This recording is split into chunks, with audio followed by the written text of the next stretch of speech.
Hi, my name is Aaron Cheney, and I'm an engineer at Night School Studio. So, Aaron, talk about this game After Party. What's this game all about? Sure.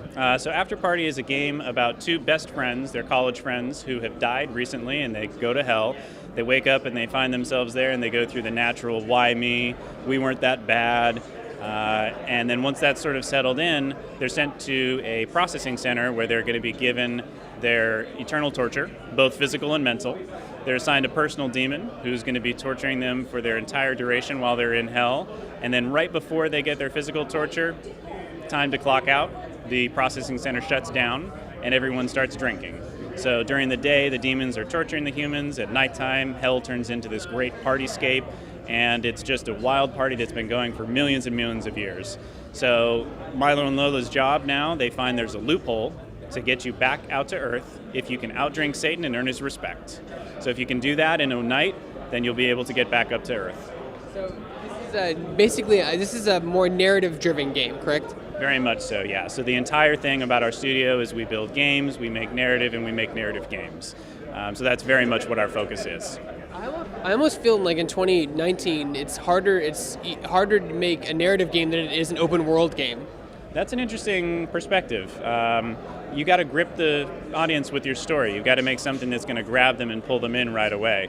But I think actually narrative games and these smaller kind of indie experiences are exactly what a lot of players are looking for.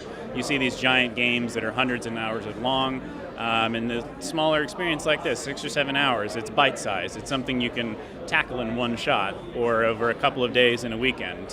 So I think it's a great chance for people to see these smaller games, these more targeted stories that are really built specifically for the players. I just feel like linear has become a naughty word in the video game industry, but it shouldn't be a naughty word, you know? Yeah, that games are now so much more centered around the player being able to drive the content and move it in the direction they want to go. Linear is sort of kind of off the table, it seems now. Yeah. So what were some of the inspirations when you were making this game? Where did you draw inspiration from? A lot of comedy. Bill and Ted's Excellent Adventure is one of our main sources there for inspiration.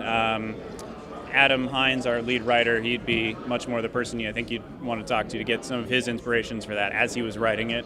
But yeah, that's really where we came from. So the goal is basically to explore hell, make and meet new friends, and try to escape it. Yeah, that's very much it. You're going to encounter a lot of crazy people along the way, hopefully have some great stories. We wanted to make a game that felt very much like a crazy and wild night out. All the ups and downs that go along with that.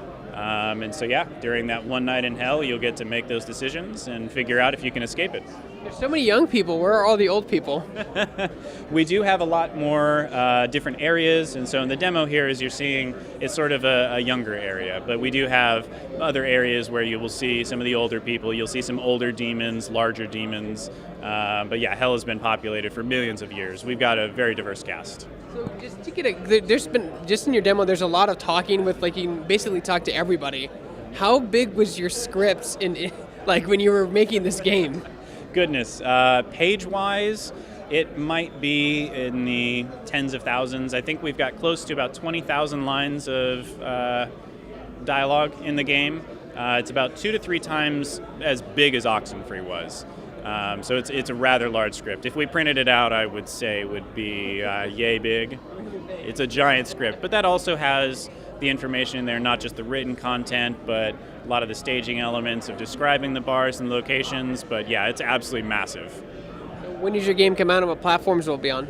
It's coming out in 2019. We don't have a solid release date yet, but it will be out this year. We're working very hard on that. It's going to be coming out to Xbox, PS4, and PC as well. Any plans for Nintendo Switch? We're working on that. So I'm just curious, what's the rating going to be on your game? Because it seems like it has like a lot of adult contextual stuff. I think I saw an F-World scribbled out somewhere on a flyer in your loading screen. Yeah, so we haven't worked with the rating board yet, but we absolutely do expect this is going to be coming in as an M rating. So this is and it's much more of an adult story than what Oxenfree was telling, and it's got a lot more of the sort of harder comedy in there. So we do expect an M for that.